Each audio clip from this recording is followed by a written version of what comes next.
toutes et à tous, merci de nous retrouver sur le plateau de l'U2P. On est en direct toujours de la Porte de Versailles pour le Salon des maires 2019.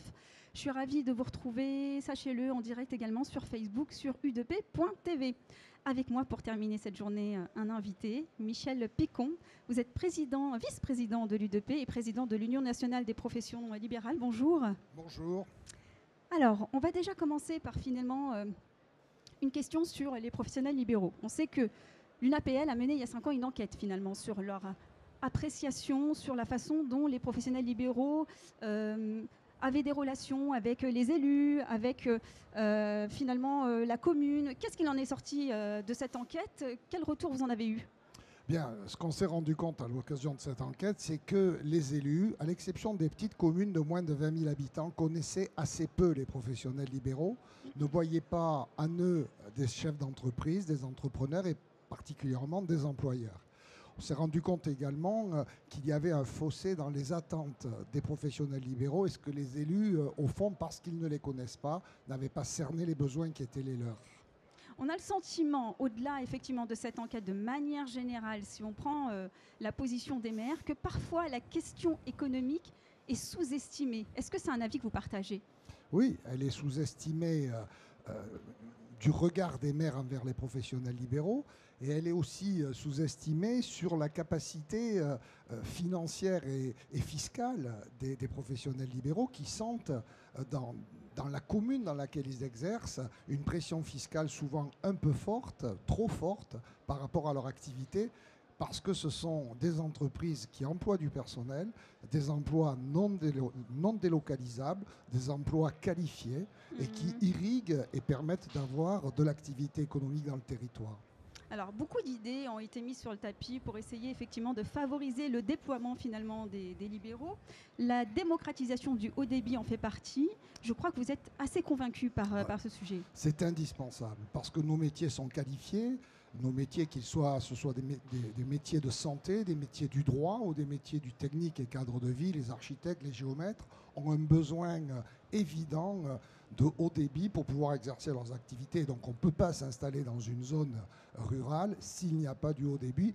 Également, si on n'a pas de l'immobilier d'entreprise. Trop souvent, ce sont des zones commerciales que l'on fait et pas d'espace d'immobilier d'entreprise pour les professionnels libéraux.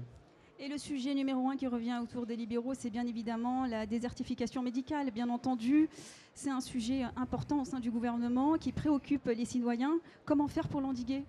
Alors, l'endiguer, je ne sais pas. Moi, ce que je peux vous dire, c'est ce qu'il ne faut pas faire. Les quelques recettes aujourd'hui qui sont avancées, de contraindre les jeunes médecins, d'abord parce que ça serait une politique anti-jeune, de s'installer dans des zones où ils ne pourraient pas aller. Je ne dis pas où ils ne voudraient pas aller, mais où ils ne pourraient pas aller.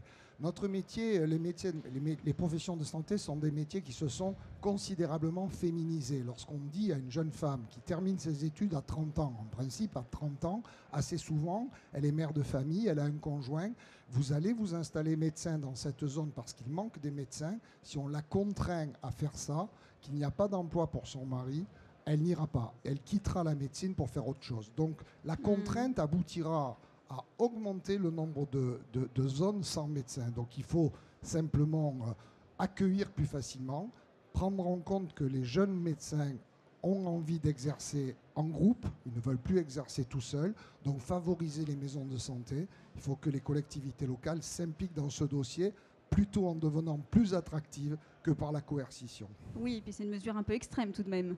Oui.